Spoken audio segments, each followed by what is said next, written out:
$70,000 in the first year. Oh my gosh. Oh, my back hurt now. Lord. What is going on, my lovely friends? Candice B here. Thank you so much for coming to my channel. If you are new here, hello, welcome. So glad to have you here today. If you are already subscribed, welcome back. So glad you came back. I appreciate each and every one of you who are watching today. And I hope you're having a great day. I hope you're having a great end to your March. It's officially spring, so I hope wherever you are, it's nice and sunny out. Yes. Yes. Hello. Welcome. Leero tugenda kuba tukola a special video. Obanga gwe mulundi gwo gusoso tulaba automatically subscribing amanya Kyonga Bashir BlockFi Africa. Tugenda kuba ne mukulu Semu Lukundo nga twogera ku video emu ku bantu abali consistent mu katale ddala ka forex trading. So tugenda kuba tukomentinga ku video emu. Video eno ya mukyala abamuyita Candice B mu Canada. Yabadde akomentinga like akola reaction ku video eya mukulu Raja Banks. Bano be bantu ababiri bensinze okulaba abali consistent. Omukyala ono simusomesa, she's just a trader. Naye agezezaako okubeera consistent, she's sharing her journey, agezaako okunyonnyola ebitono by'amanyi mu trading, tasomesa naye ali passionate about trading. Nga reactinga ku video emu ku musajja gwemanyi abasinga okubeera very successful mu trading, naddala forex, omumenta wange Raja Banks or Weeks Don't Lie. So if you're a beginner or if you're mu Uganda, tugezaako okulaba nga tutereeza oba nga tukola ebintu by'abazungu mu Uganda mu nkola eyaffe eya bulijjo. Tetwagala kubanga twagala tukole ekintu eky'abazungu, si mu nkola ey'abazungu naye mu nkola eyaffe. So we are trying to localize the content to our needs. So bw'obanga oyagala content bw'atyo, ekyoba okola subscribing wansi awo, then obeerenga otufollowinga. Kyoba okola sharing, tambuza ka video katuuke ku buli omu owa boda, taata, senga, tell a friend to tell a friend, tiwane eno wennyini wetuli tugezaako okulaba ngeri ki gye tusobola okweyigiriza okukola ssente ku online n'okumanyisa abantu enkola eno bweyinza okubaamu, bweyinza okukola obulungi. So bw'oba ompulira bulungi, osobola okwogera. Okay, mukulu hello, greetings to all. Mukulu Bale John, mukulu good afternoon members. Mukulu Paulo Kasoma. Okay, yeah, kwetuli good afternoon Muhozi Derek. Well, tulina ne mukulu Muhozi waneeno. Okay, so kyetugezaako okukola nti tugezaako kumanyisa abantu nti bino ebintu we can be part of it, oba aliani oba ani. Mukulu Semu, sooka otubuuzeeko ki ekiriwo? Oyogedde ku kintu ky'ebintu okubiteeka mu Luganda ne tubugandawaza ate nga bya kizungu, kintu ky'amaanyi nnyo era kyetulwanisaako amanya. Nze Lukundo mutabani wa Semu nga bulijjo. Leero twagala kuleeta ekintu kino twakitandise kugamba tetwetaaga kibeere nnyo mu Luzungu. Manya omuntu bw'alaba ezo kando nga bwe ziri eza trading teziriimu Luzungu oba Luwarabu oba luki, buli lulimi lwonna osobola lutegeera, tezirina lulimi lwezoogera, just kutegeera mu bwongo obwo bitegeeza ki, era bwekyobola twabireese mu Luganda tubyogereko buli muntu abitegeere nga bwe biri. True. Kyakabi nnyo ekyo. So olwaleero tugenda kukola ku video eri different. Twagala tulabe, twasazeewo mu kifo ky'okukoppa buli ssaawa. There are so many people who are doing good videos about forex trading, about online businesses, crypto. So twasazeewo tupiikinge those good videos, tulabe nga tusobola okulaba kiki kye tuziigirako. Bw'obanga twandisabye beerawo likinga video, tulabe kiki kye tuyiga. Tugenda tandika essaawa zino zennyini. Okay, thank you. Tugenda kuba tufuna ebirowoozo. Bw'oba olina comment, bw'oba olina kyoyagala okwogerako, leka comment, like subscribe and like button pressing a like button. Mpozi okutandikira ddala bangi bwe tuba tutandika videos zibeera ziri very nga teziri clear. Nandi encouraginze bw'oba otandika video oba ng'olaba video ng'eno, jangu wano ewali kasita kaneeno kalinga kasita kalinga mu settings, ojje ewali quality. Oba oli ku ssimu yo katera kubeera waggulu wa screen waneeno. Genda kasita ako onoonye ennamba esingayo obulungi, ekifaananyi kyo kijja kuvaayo bulungi. Network gundi YouTube ekendeeza quality y'ekifaananyi ekiba kifulumye okusinziira ku network yo. So kati bw'obanga oyagala ofuna quality ennungi, just genda onoonye bw'ebanga 720p esembayo oba HD, waliwo ezifulumya 4K, osobola okulaba video ku 4K, naddala TV eziri gundi waneeno kizibu okufuna laptop. Like funa quality esembayo, togenda kwesembayo wansi, genda kwesembayo bunene. N'ekirala osobola okulaba video eno bw'obanga obudde oyina butono, nojja ku playback speed. Genda ku playback speed oyongeze okusinziira w'owulirira ebigambo gwe nga gwe w'obiwulirira. Abamu oyinza okuba ku 2 naye nga tobiwulira, oba ku 1.75, nandigambye genda ku 1.25 oba 1.5 olabe video ne bw'eba mpanvu etya, nze bwe ntyo bwe ndaba video. So gezaako okulaba nga bw'oba nga tosobola kugoberera bulungi bigambo, then you can go ku normal. Mpozi n'ekirala ky'oyinza okukola, waliwo obugambo obubeerawo sisi, kabeera sisi bwe kati, either nako kabeera waggulu waneeno, bw'oba ku simu, bw'oba ku laptop kabeera wansi waneeno. Bubeera bugira nti bw'okakoonako no playinga waneeno kati kali mu red, ebigambo bigenda kuba bikola ki, bijja waneeno. So osobola olaba video nga bw'osoma ebigambo, nakyo kikulu nnyo, babuyita bu subtitles. So oba osobola byayogera n'obiwulira, naddala mu luzungu, ffe mu Luganda biyinza okukontana, naye nga neera ebigambo bijja kuba bijjayo. Software ejja kubeegezaako okuleeta ekyo kyesuubira nti kye kituufu. So tugenda tutandikiraawo. Naffe tujja kulongoosa mu video zaffe zibeereko ne subtitles z'Oluganda. Nga mu Luganda tuyogera mu subtitle, tulina subtitles z'Oluganda, katusabe online gundi zitandike. Sigenda teekako subtitle, tugenda kuba tutunuulira biki byayogera. Okay, she's just reacting about this video. Okusookera ddala. My back hurt now. Lord. Jeez, $70,000 in the first year. Oh my gosh. Oh, my back hurt now. Lord. What is going on, my lovely friends? Candace B here. Thank you so much for coming to my channel. If you are new here, hello, welcome. So glad to have you here today. If you are already subscribed, welcome back. So glad you came back. I appreciate each and every one of you who are watching today, and I hope you are having a great day. I hope you're having a great end to your March. It's officially spring, so I hope wherever you are, it's nice and sunny out. Of course, I live in Canada, so literally a couple days ago it was 15 degrees, and now we're expecting a snowstorm. So that's just life, you know, but Candace is going on vacation soon, so we don't have to worry about that. Y'all, I am drinking my green smoothie that I made, you know, with some ginger. Actually, lwaki njagala ono omuwala y'omu ku be nasooka okulaba, like nga when I was starting, nga yakava mu college n'atandika trading, nga kale yatandika yayiga trading okuva mu college, like nga bw'ogamba ku university, kale twale university oba HSC. So we yatandikirawo ku tradinga full time for over 3 years, 4 years, abadde akola forex trading generally, and she's trading one pair. Ekyo kyamwanjagaza nnyo okulaba following ye, taliwo mbu asomesa bantu, taliwo providing data okusinziira ye ku kikyalaba. So ngezaako okumufollowinga, naye ekimu ku byanneewunyisiza nti she's the one who inspired me to have this clock. Neera bwe nagiraba mu video ne ngamba nja ginoonya. So neera my background ne ngamba nyina okugisettinga, kati library gye nzirako okunoonya.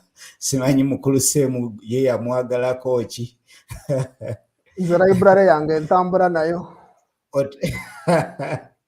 Otambula ne library yo buli wamu?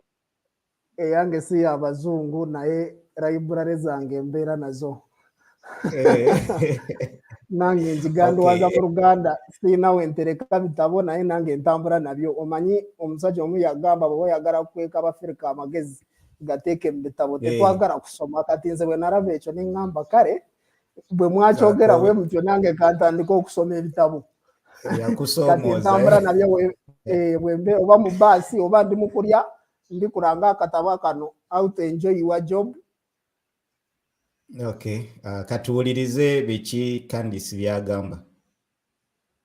And mango straight from Jamaica, some cucumbers. We just vibe, and spinach, like just, you know, we want to detox, like I said, because we go on vacation. So we just gotta prepare our mind, body, and soul. But I am back today with another Forex related reaction video. And today we are going to be reacting to the one and only Mr. Wicks Don't Lie. I know you guys know Raquel. Well, I don't know how many of you guys do, but I'm assuming a lot of you know. I think he's one of the best traders I've personally come across and had the ability to talk to and stuff like that. You know, I've really seen him just really improve from back when he started. We were all kind of in Uncle Ted's little... Actually, bw'obanga mu Africa oyagala okuyiga kyetugezaako okujjawo waliwo okusoma trading n'okuyiga osoma trading. Ebintu ebyo bibiri, okusoma trading omanyi trading naye n'okutrading, ebintu ebyo bibiri bya njawulo. Nalabanga emu ku nkola gy'oyinza okuyigiramu trading y'engeri ya kola live, bw'olaba oli nga tradinga live. Oyinza okuyiga okuwuga naye bw'oba tokkiridde kuwuga naawe oba kubeera n'abawuga kiyinza okubeerera kizibu. So emu ku channel ze nalaba, Wicks Don't Lie, it is one of the best Forex trading channel. In fact, it is one of the biggest, ye largest community gye mmanyi.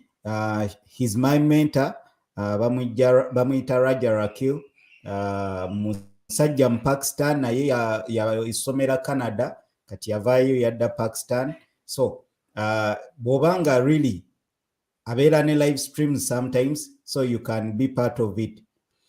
Facebook group, and then, you know, just to see how far he is now and how successful he is. That's really, really great. So shout out to him. And the video that we're going to be reacting to today is called My Forex Journey from a $200 trading account. So that's going to be really, really interesting to see, because I know a lot of people are always asking traders, you know, oh, how much did you start with and all that good stuff. Even though it doesn't make a difference to your trading journey, I know people are curious. Me personally, I started with $500, y'all, and I thought that was not that much, but $200, that's definitely not a lot of money. So very curious to see what he talks about today. But please don't mind my glasses as well. They're still crooked. I am still in the process of getting them fixed. I was just too lazy to put on contacts. But enough of me blabbering, you guys. Go ahead and scroll down, hit that like button before we start this video. I would really appreciate it. And while you're down there, you might as well subscribe, stay a while, hang out with your girl, all that good stuff, blase, blase. But that being said, let us get into this video.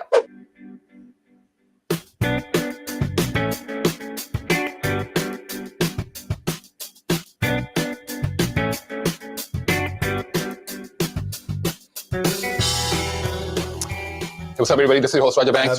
Sorry for interruption. Before bw'obanga omanyiyo omuntu asobola okukola ka intro bwe katyo, naffe twagalayo ka intro akalungi bwe katyo.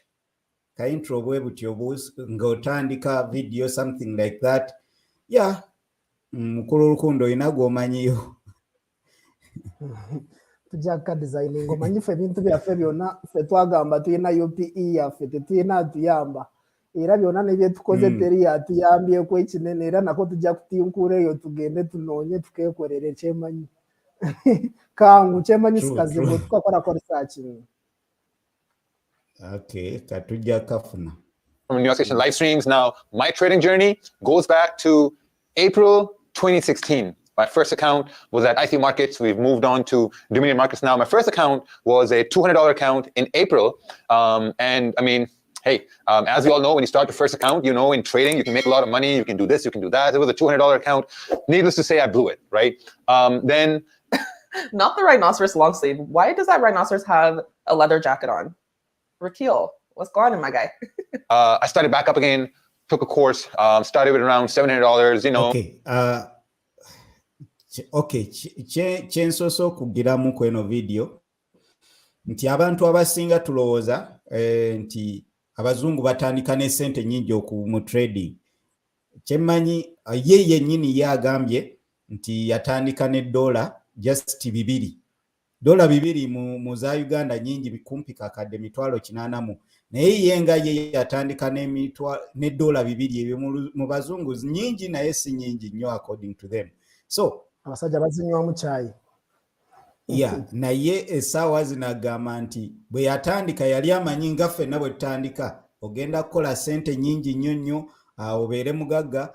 Of course yaziblowing, abatamanyi blowing kyeki nti yaziruzinga mu ntandikwa, sente ze yatandika nazo yaziruzinga. So ebiseera ebisinga bwe tuba tujja mu katale tulowooza tulina expectations nyingi nnyo nnyo ne tulowooza nti tugenda kuba tugaggawala mangu. Ekintu ekyo kireetera abantu bangi okuluzinga sente nti tugenda z'otaddeko ogenda gaggawalirako. So kyensuubira nti tuyinza otandika mpola mpola ku kiki ky'olina naye ng'omanyi nti otandika ne process. Mukulu Semu gwe watandika nammeka kuba nzijjukira. Oyogeddeko oyo ku $2 nze nzijjukira gwe wandipositingira n'ezo sente n'ongamba nkolese, omanyi tutera nnyo okukolesa crypto, n'ongamba nkolese Litecoin nadipositinga $250. Oluvannyuma lwa wiiki wambuuza ziri zitya, nali nfolowinga amateeka obulungi nga bwe birina okutambula ne nzitambuza ne zituukanga mu $600. Naye byaddako it was a state of kwagumaya. Wazikwatirayo oba bazikwatirayo? Anti obadde oyogera kugamba ekigambo ku blowing account, obeerawo broker akukubira essimu n'akugamba oyongerayo oba tukusazemu. Back then, we were trading a very simplistic approach, right? Our approach was simple. Only trade the 4-hour candles. Now, before we did that, read on babypips.com and all those websites, right? And the simplistic thing was to buy support and sell resistance. That's it, right? So back then when we first started, this was our approach, our raw approach towards trading. So here's what would happen. We would look at the 4-hour candles because obviously when you're looking at the high time frame, like the 4-hour candle, 1-hour candle, we know that if the 4-hour zones are there, and when the 4-hour candles go to those zones, that's it to a resistance, there's a very high probability there's going to be some sort of a rejection, price will retrace, and so on and so forth, right? So that was the idea. So okay, what time do the 4-hour candles start? 4-hour candles start at, let's say if we're talking about Asian session, let's say when the market starts, it's at 5 p.m. Eastern. Then there's a 9 p.m. Eastern, 1 a.m. Eastern, 5 a.m., 9 a.m., 1 p.m., 5 p.m., so on and so forth, right? So we knew that, okay. Chenalaba abamu ku bantu, even they don't know akatale kabeera open budde ki, like ng'oli tamanyi na time kijja alina tradinga, ebiseera ebisinga ekyo kibeera kibi, tomanyi budde ki, kando weegenda closinga naddala higher time frame candles. Oli n'osanga ng'ayingira trade ku ssaawa tugeze ssaawa 5:00 oba 5:40 kyokka nga 4-hour candle egenda closinga, tamanyi budde ki bweyingire bwa closinga. So kino eno bw'oba nga tomanyi budde ki, even nabw'ogenda tradinga n'akatale we kabeera open, kiyinza okukuleetera obuzibu. Simanyi gwe okikola otya? 4H nankane y'amaanyi nnyo nga bw'ogigambye. Omuntu katugambe kati ffe nga zitera nnyo okucenjinga, waliwo osanga nga zikulozinga ssaawa 7, waliwo osanga nga zikulozinga ssaawa 6, kisinziira ku time zone nga bwe ziri. Katugambe ennaku zino etera nnyo okulozinga ssaawa 6. Kibeera kibi nnyo okuyingira trading nga ssaawa 5:45. Jjukira 4H kandi eba erina okukola wiiki ya waggulu oba wiiki ya wansi katugambe egenda kwambuka. Katoyinza kubanga wakayingira bwe bati 4H ne closing yesinga egenda mu direction yo, naye nesooka nekola wiiki ya waggulu n'osanga gye watadde ne stop loss n'ova mu katale ne bakukuba ng'ate kabadde kagenda mu direction yo. Ekimatalinga nnyo olina okumanya ezo higher time frame engeri gye ziclosingamu, which time obeere ng'okiteeka mu bwongo obwo. Okay. Every 4-hour candle starts at these times after 4 hours. So our approach was, all right, let's do this. Let's wait for a 4-hour candle to close. We chose, I chose 6 pairs and waited for every 4-hour candle to close. Dang, that's a lot of pairs, 6 pairs. But I feel like when you're starting out in trading, you're more likely to be trying to test things out. So for you to commit to one pair right off the bat, that's kind of difficult. So I understand why he was trading so many pairs. I don't remember, but I'm pretty sure I was probably trading everything under the sun. But yeah, that's kind of crazy just to hear like 6 pairs. But mind you, some people still trade that and they're years into their journey. Like, you know, they just trade. Okay.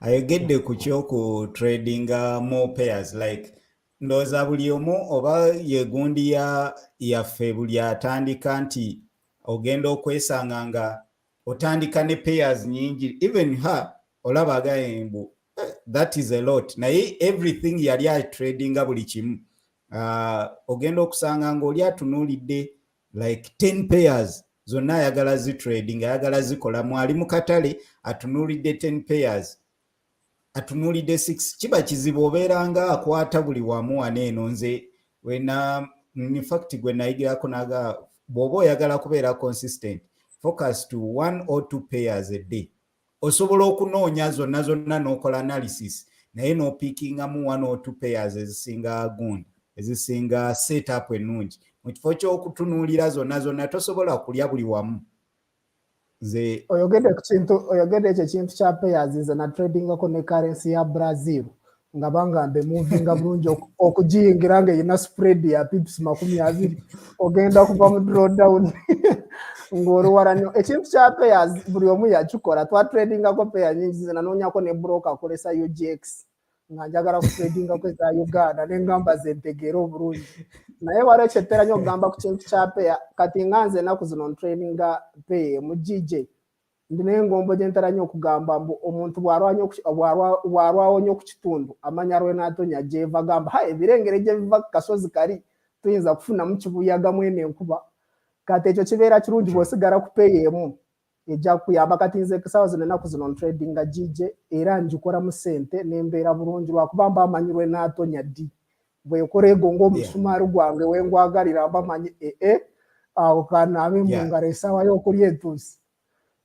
Abamu tulowooza nti gy'okoma okubeera ne payers ennyingi gy'okoma okuba nga olina scope ey'okutradinga naye ate ebiseera ebisinga mwattu kubanga ojja yingira ezikowareetinga nga tomanyi nti eno bw'eba eyambuka enekkirira ojja kuyingira like payers nga zikulemye okumanya naki ekyokukola.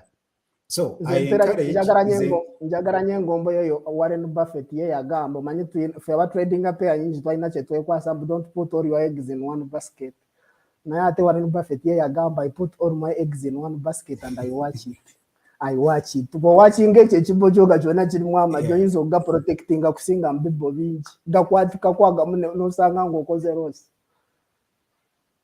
True. Buli lw'obeera nga otadde eno otadde eri kuuma amajigo olabe nga gasobola okutambula obulungi. Okay.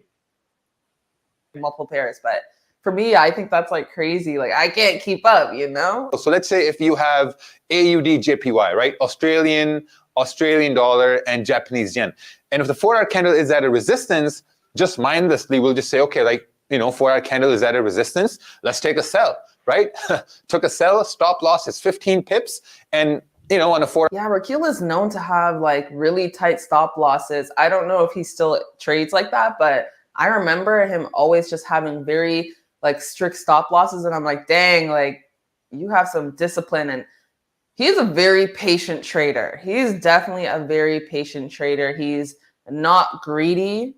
Again, this is from like what I've seen. I don't know how he is now because I haven't watched much of his content lately. But he is just not greedy at all. For our time frame, price is meant to reject that level on, let's say, the 30-minute time frame. On a 1-hour time frame, price would come down, let's say 10 pips, 15 pips, boom, secure profits, call it a day. That's what I did for the first 2 months, right? For the first 2 months, started with a $700 account, grew it up to $5,500 in the first 2 weeks, brought it back down to $600, took it back up to $4,000, brought it back down, and took it back up to like almost like $10,000, $12,000, brought it back down. Now, the reason why the account was coming down was because sometimes I would remove my stop, right? I would say, okay, you know what? I took a sell at a 4-hour resistance. Price has to reject, right? It has to, but it doesn't have to do what we think, right? Because if we have a bullish trend and the price is breaking resistance. Nyine ekintu simanyi oba ffenna bwetyo bwe tukola like bw'oba otandika okugyawo support stop losses akatale like price ejja gy'oli lw'okuba akatale katoyagala kubeera like mukyam like wrong about your analysis kati gyekoma okujja gy'oli ng'otandika okukola ki ng'otandika okugyawo stop losses ng'akatale keeyongerayo ekintu ekyo simanyi lwaki ffenna ndowooza aba beginners oba lwaki tukikola nnyo eringa bw'obeera agamba nti oyina kuba mutuufu anytime. And you take a Literally what happened in my last video when I did the live trading session, like especially GJ, when it's in momentum, it don't care about no resistance levels. It really doesn't. It takes a lot for it to, you know, reject it and sustain it. But yeah, I know we can all relate to the whole removing your stop loss. I know we can all relate to that. sell, that's a risky trade in itself because now you're counting on the fact that that resistance will hold, or if you took a buy at a 4-hour support, you're counting on the fact that the support is going to hold and price is going to reject. But sometimes there's so much volume, there's so much trending momentum in that direction that prices continues going negative. And when price goes negative, you're like, man, I'm just going to remove my stop. So when you remove your stop loss, then you're going an infinite drawdown, right? So that's what happened. Now, obviously in the first 2 months, 2.5 months, super profitable, right? Super profitable, took my account to like 12,000 and up and down, up and down. And then the fact that that resistance will hold. Like, bw'olaba engeri candles gye zirinnyeemu awo oba olowooza egenda kukoma nga stop loss ng'eyongera kukambuka bw'oba ekkirira neyo ayina engeri or if you took a buy at a 4-hour support, you're counting on the fact that the support is going to hold and price is going to reject. But sometimes there's so much volume, there's so much trending momentum in that direction that prices continues going negative. And when price goes negative, you're like, man, I'm just going to remove my stop. So when you remove your stop loss, then you're going an infinite drawdown, right? So that's what happened. Now, obviously in the first 2 months, 2.5 months, super profitable, right? Super profitable, took my account to like 12,000 and up and down, up and down. And then a light bulb went in my head, right? And I was like, okay, this light bulb would say, okay, I have people on Instagram that take 50 pips, you know, they take 100 pips, 200 pips, these big, massive gains. So I was like, okay, I want these gains as well. You know, it's an old saying that says that don't fix what's not broken, right? So my strategy, my trading plan to trade on major. Bwe nali ntandika nalina engombo 10 pips a day keeps poverty away. Nga at least bwe nfunayo 10 pips I secure profits, then nendeka ebirala. Nga account yange stop loss between 10-15 pips. 10 pips I secure, then I continue. 10 pips I secure, I let runners to run. Nendaba abasajja nga babeera ne waliwo Q-banks. Namulaba nga agira gundi neveeri nekkirira neŋŋamba ku 0 point ya trading ga US30 neŋŋamba ezo pips ziri mu 14 neŋŋamba nange kanteeke ntandika okunoonya ezo empanvu bakubanze ate oyogedde ku kintu ekyo bw'oba followinga plan nga bwe nagamba nange nali followinga plan yange bulungi nga bwe zaali zitambula akawunti yange nagijja ku $250 n'engituusa mu $1 almost zaalinga 7 naye nga bw'oyogedde nange nenjagala okunoonyayo kuzifene baki nange nziteekemu ntandike okunoonya kati bwe nakola research y'ebyo ebintu ebingi nenva ku plan yange ya breakouts nali trading nnyo breakouts nentandika okunoonya ebirala manya biki byonna nembireeta ku kyati ng'oyo omusajja bw'ayogedde banange kyaddako kyali disastrous sobola nakukyogerako. True. Pairs on every 4-hour candle at a like, you know, strong zone of resistance or support, it was working.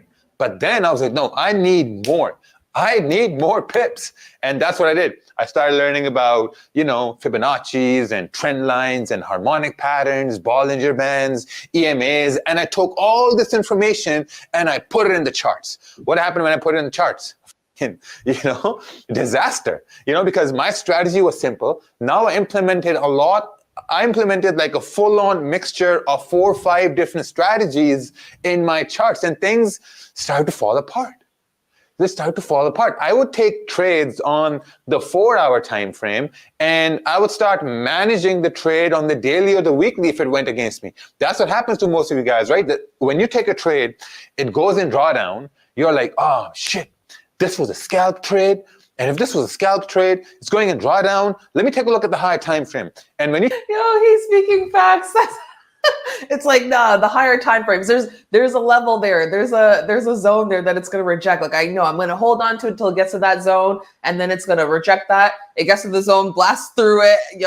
So many times, man. It's funny to see though, like the way he's talking now and just how he had greed and lack of discipline. When I just finished saying he has so much discipline and like he has no greed, it just goes to show how long, how much improvement someone can make. Mbo yakamalo gamba mbu ali very disciplined mu trading, ndowooza teri ajjanga ye oli disciplined gwoli oli perfect. Buli omu trend yemu gye tutambuliramu ffenna, trend yemu tutambuliramu goni nti okola ensobi n'oyigira ku ezo ensobi, n'okola ensobi n'oyigira ku ezo ensobi.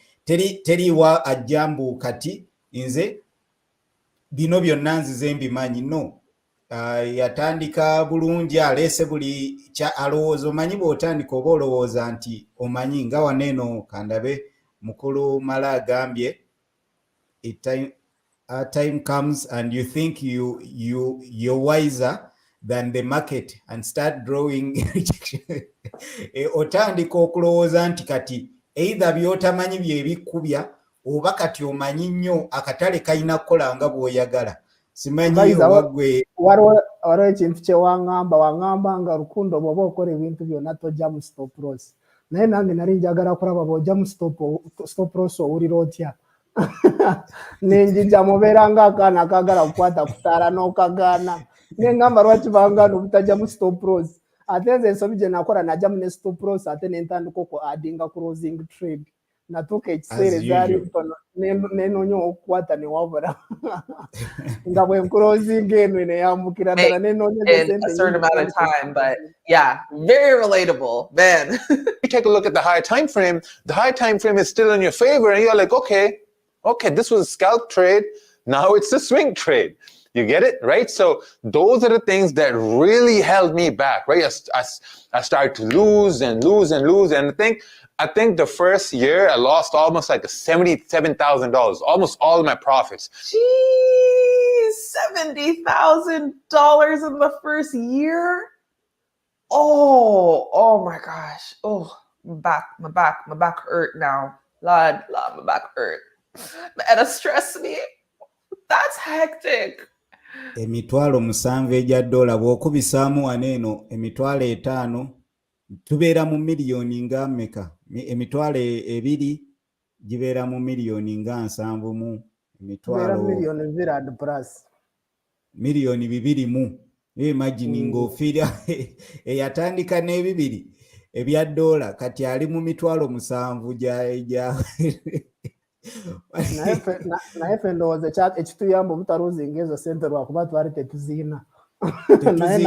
Nange nagamba nti na blowing account ntono kubanga nali siina sente zisobola ku blowing nyingi. Olumu bw'oba toyina sente bw'omala okublowinga n'oddayo ku demo n'ogamba waayo space zange kanzimalira eri, naye abo baali bablowinga n'akakadde kisoboka, n'akakadde ka dola kisoboka lwakuba waliwo oba otuuka ekiseera n'ogamba kirabika eri ensobi yeyankubisiza kanyongereyo sente zikolecting.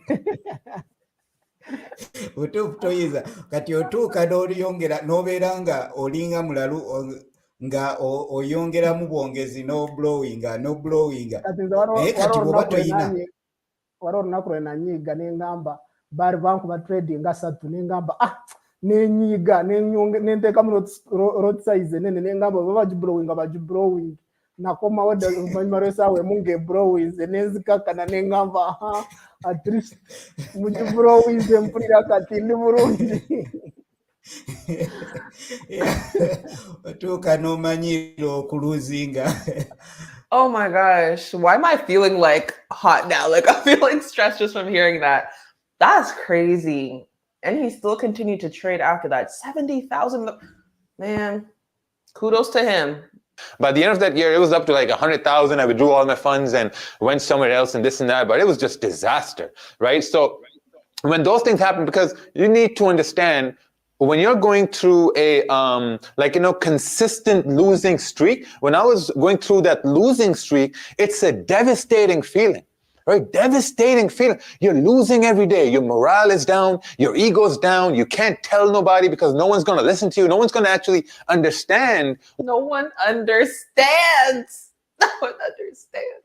Oh, I'm really feeling the emotions from this video. What it means to lose money in the markets, right? Better off that you've lost so much.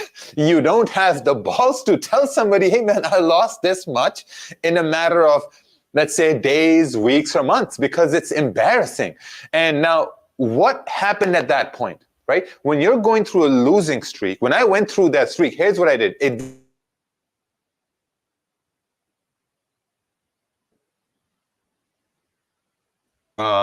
Anyway, I operated on my, I started investigating my wins, for the lack of better term. I started investigating my wins and started to see why I had these wins, right? What did I do right? Was I securing positions in time? Was my stop loss in place? Was my analysis correct, right? What was going on? Was I trading the pairs that are supposed to be traded in that specific time and this volume?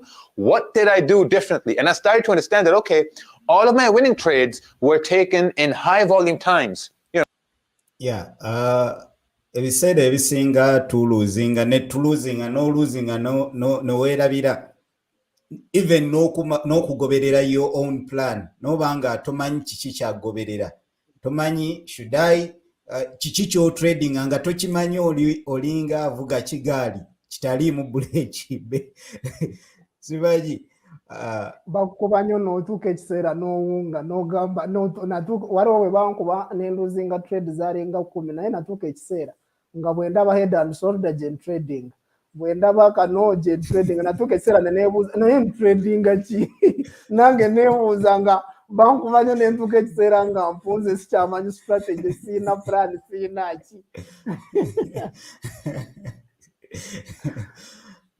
You have Asian Open, you have London Open, New York Open, high volume times. And when you go into after London close, volume dies down, right? You go after Asian Open, let's say 2-3 hours after Asian Open, volume starts to die down.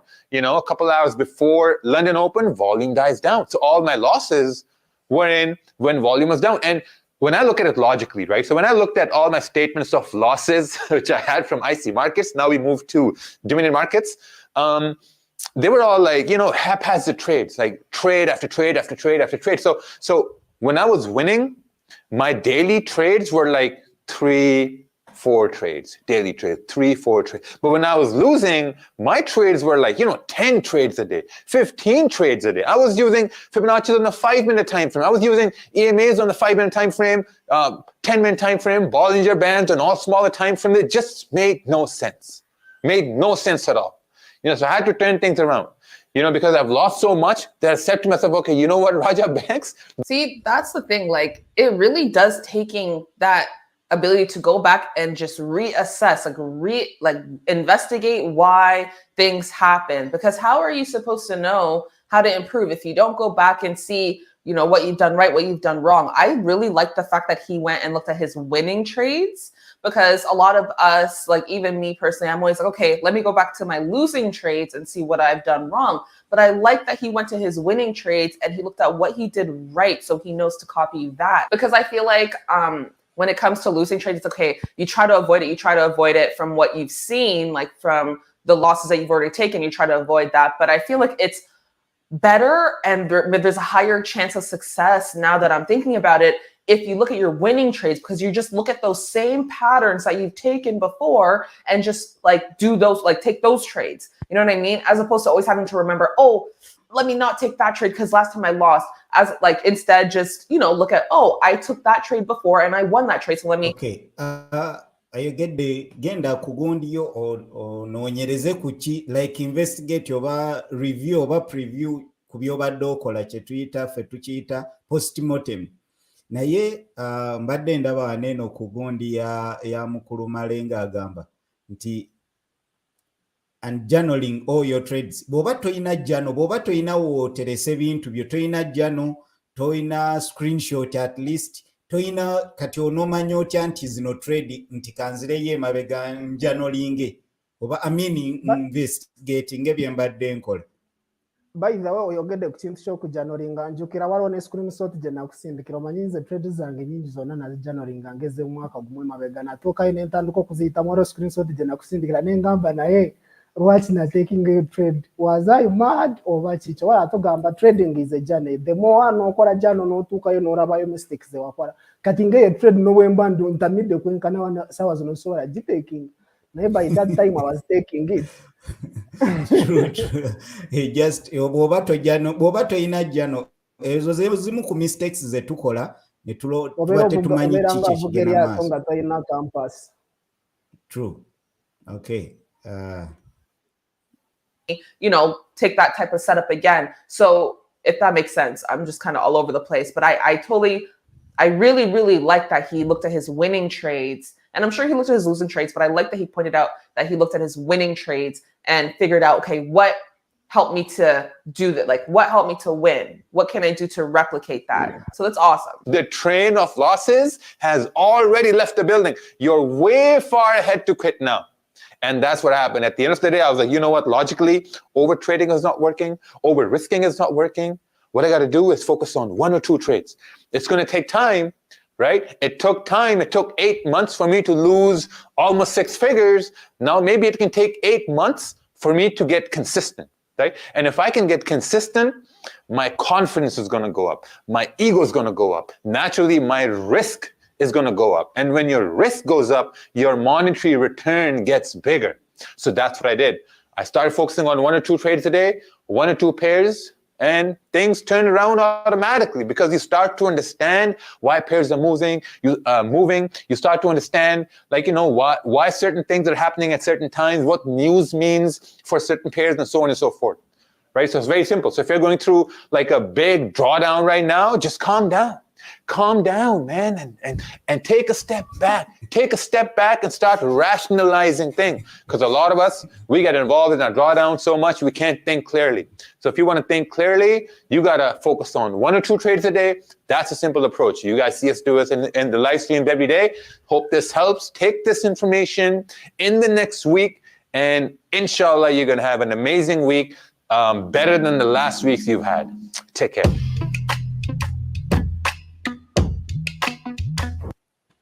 Love that video. Very, very good video. Short and to the point and just really explained a lot. Kudos to Wix Don't Lie. Kudos to Rakil for just getting to where he's at right now. I know a lot of people use his magic keys. I've yet to buy it, but I know a lot of people are like, man, this is the holy grail. Like, this is the thing. I think buli kimu akyogeddeko mu video eno. At least ndowooza eno video summarizing bad behaviors of a trader. Why we lose. Eyo video summarizing why I brought oyo mukyala kubanga I think if really you're not, I mean, bw'oba tomanyi nga gwe mulundi gwo gwe gusoose okulaba video oba okulaba gundi, genda ku YouTube channel ye yeyita Candice B. You can check out that. Nja kuba nteeka subscription yeyo description yo subscription kyonna mugondi. So naye because Ali dedicated, she's providing free resource to people abandyagadde okutradinga, so mwagala nnyo for that. And by the way, teacher yasomesa Raja oba Rakil oba Raja Banks yasomesa ono Uncle Ted, bonna bali mu Canada. Uncle Ted nga ali mu Canada, ono mu Canada, Raja yali ali Canada. Kati nga balina ka WhatsApp group akatono, like a small WhatsApp group, a small one, nga ke tuyina akafi naye bo bali mu Facebook group lwakubanga yise ka WhatsApp group. Then nga abayigiriza mpola ne ba meetinga n'abayigiriza. Oli kati a trading over $3 million, ono still struggling, naye at least wali abaddewo for. So kitegeeza towepimira ku muntu. It's not about time, it's what you learn about what you do. Njogedde luzungu oba lukyolo sikitegedde, naye gy'onooyanguwa okumanya ensobi zo, gy'ogenda okumanya engeri gy'ogenda okukolamu. Consistency, Madam Zula, ndaba Madam Blockfire Africa, consistency is key for sure. Mukulu Sem, video girabye otya? Any comment? Video ene enyumidde ebadde zijukiza my dark days ez'emabega. The truth is that trading is a journey. Noba ogamba mbu ogenda kukola ebintu byonna obikungaanya otuule mu nyumba bakusibiremu, you can't be successful in 1 month oba myezi ebiri. Naye ate togenda kugamba nze kasita bagambye trading is a journey nja kutuula awo oluvannyuma lw'emyaka ebiri mbeere successful. Byonna bigenda handi nandi. It's a journey process gy'otambuliramu okuyitamu eyo process, naye mu eyo process engeri gy'obadde otambula obadde okola otya. Oyinza kusanga omusajja amaze omwaka mu trading naye nze sijjukirangako olunaku lwe nali mazeeko mu bulamu bwange bukyanga njiga trading eddakiika 3 nga sinaba kulowoozeza ku trading oba ku kando oba kiki ekyantawaanyiza nga nyingira trade. I can't spend 30 minutes. Kati sigenda kubeera n'oli omuntu ajja kugenda mu wino akole emitwalo 10 azireete bazikuba gambo wayi kasooke ezireyo agende mu wino addemu asitule emigugu amale emyezi ng'ebiri 3 akomewo ateeke emitwalo gya 5 bazikube ziveewo. Nedda, ffe tulina ekintu kye tubaddemu kugamba tumaze obudde butono mu trading, si bungi, sigenda kugamba myaka 10 oba meka, naye ate ebintu bye tukozemu eri ebbanga tono lye tumazeemu bibadde bingi nnyo. Oyinza kusanga omuntu omu obudde tasobola bikola na mu myaka 10. Kyobala trading ajanga improvinga mpora mpora. Ffe natandika ekiseera nga bwe nateeka sente ku account nga ngamba ndina okukola sente, naye bwe natuuka ekiseera nga nentuuka ne ngamba Mukama Katonda nyamba zino bwe mba zitaddeko zimaleko at least omwezi gumu nga sinazibrowing. Kati eyo stage naye nenjituukako nendaba nga ekyo nakyo ne zimalako ebbanga naye nentuuka nezibrowing. Naye kati ntuuka ekiseera ngamba ndina okukola kiki ekindeetera okuyimprovinga ku magoba gange genkola. Kyobora basobola kukola research nengamba kangende nsome kino at least on my age etandika okundeetera profit nyingi, naye sikyalowooza ku browing account. Nedda ssebo ebyo byaggwawo.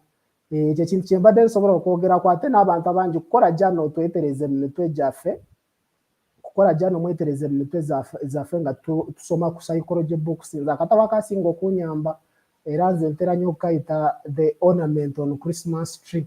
Ako akatabo ka Trading in the Zone by Mark Douglas. Kayina engeri gye kansepingamu nalironere nga mbuze nga ndi eyo mu Ireland gye ntamanyi nga tradinga bitategerekeka, naye bwe nakasomako nenfunayo kye bayita 5 fundamental truths. Era ne mukulu Basiri yajja n'assanga wano ku laptop yange buli lunaku nsomako, era mba ndufalinga abantu nsomako akatabo akamaka Douglas Trading in the Zone. Soma obutabo Discipline Equals Freedom. Discipline kanyambako nze nali alcoholic addict, naye bangamba okubeera n'empisa obeera n'eddembe. Bw'oba tonywedde omwenge togenda kukira ne hangover, era kati sikyagiwulira. Nalokoka akatabo kandokola nga sigenze w'abapasita. Waliwo agambye it's Madam Caroline Nakosa, it's important to move one step at a time with discipline, patience and consistency. Bw'oba olina kyoyiteesa.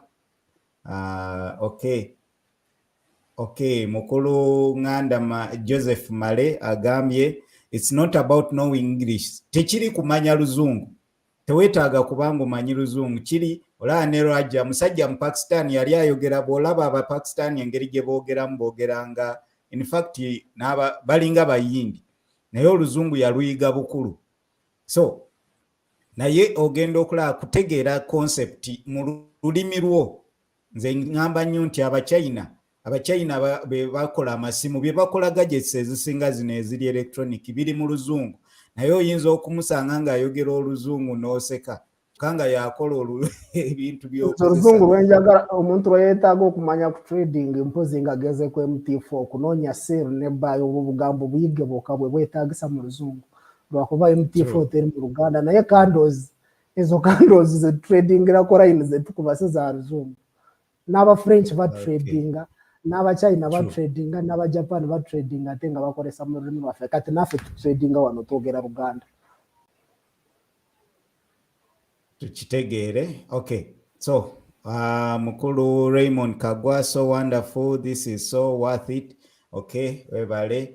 Yeah, bw'obanga olaba video repeat, leka comment if you like more videos like this. Bw'oba wandyagadde videos bweziti kyewandyagadde tutereezeemu, osobola okiteekawo, genda ku comment, olabe video eno, leka like, sharinga ne banno, tusobole okulaba nga tuyambagana. Ffe twasalawo ebintu bino tubikole mu lulimi olwaffe, at least abantu baleme lowooza owa booda amanye nti asobola, ali mu katale asobole okumanya nti tebyetaaga luzungu, ali ewa buli omu waali amanye nti already nti abaasomako bamanye nti kinene weekiri, n'abataasomako nga nze nabo bamanye nti nsobola okikola. So nga tumalira kana akatare ke katare akabaddewo nga kale ye bizinesi gye nsobola okugamba eriko nga teriimu competition yonna. N'obwogenda wa sibyagamba ate ontaddeko edduuka ku side sigenda kuguza bintu, eno bizinesi yeewe eri buli omu yenna asobola kujja, ate naddala fe abavubuka tusomye bangi, olaba abaana baguraduatinga buli lunaku ku campus bari mu 2000 mu 13 egy'emirimu gigenda kuvaawa. Lwaki tetujja mu kano akatale akataliiko competition? Ne bwe tuyingira Uganda yonna ne ffenna ne tuyiga trading, buli muntu era aba ajja kusigala ng'akola ki? Afuna ssente, akola mu katale n'akolamu ssente. Ye bizinesi eriko etaliimu competition, etaliiko mpalana, etaliiko kintu kyonna kugamba buli muntu yenna asobola kujja mu katale n'akola ki? N'akolamu ssente.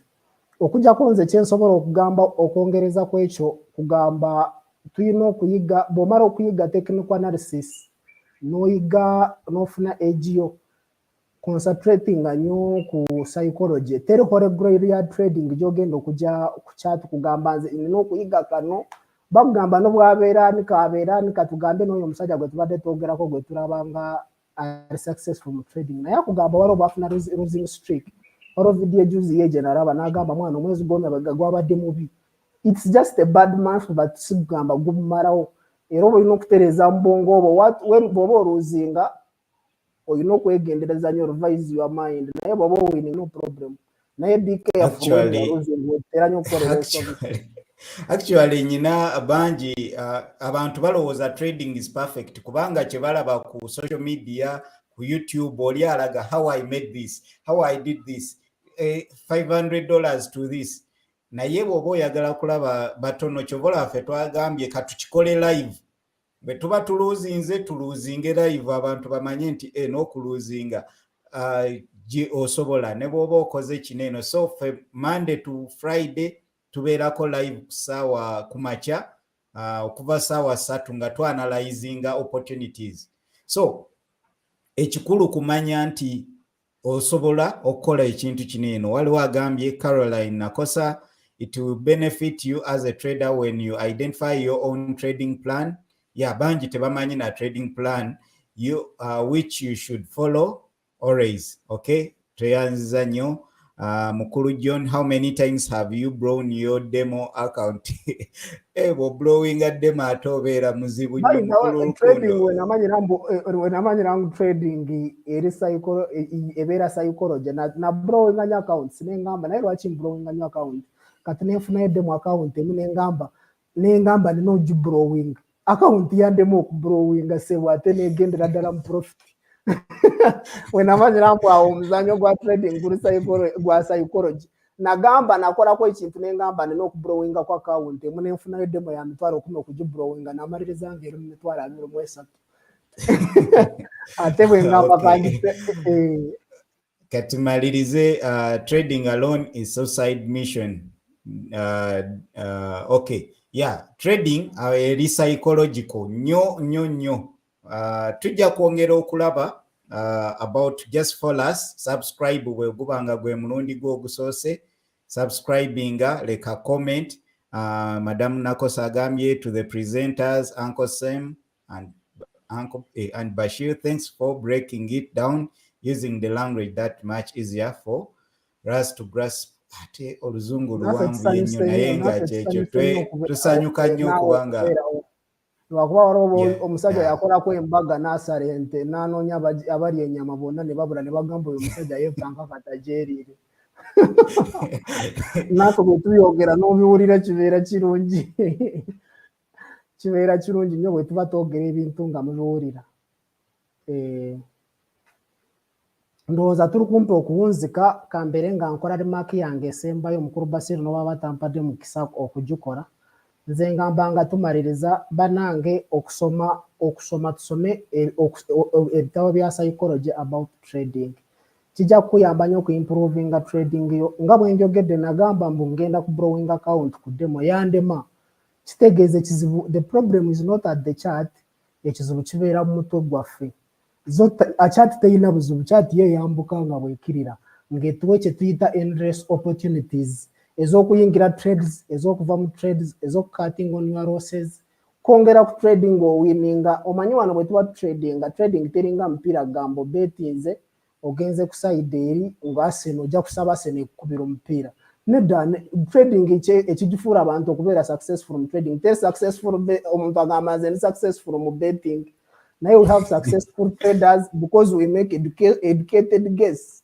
tubeera ne edge etuyambako kuwinning after series of trading mbadde nkola rimaaka yange mukulu Basiru nga tonagimpa lwakuba mbadde ndalawo obudde bugenda tugenda kuba tumaliriza neera thanks for your time mpozi final ku Sunday tugenda abaana mu Easter tugenda kubeerayo ne tweyigiriza about cryptocurrency ku Sunday eno so bw'oba kwoli Sunday let us meet this Sunday be there we shall get you a link on that channel so see you we meet thank you so much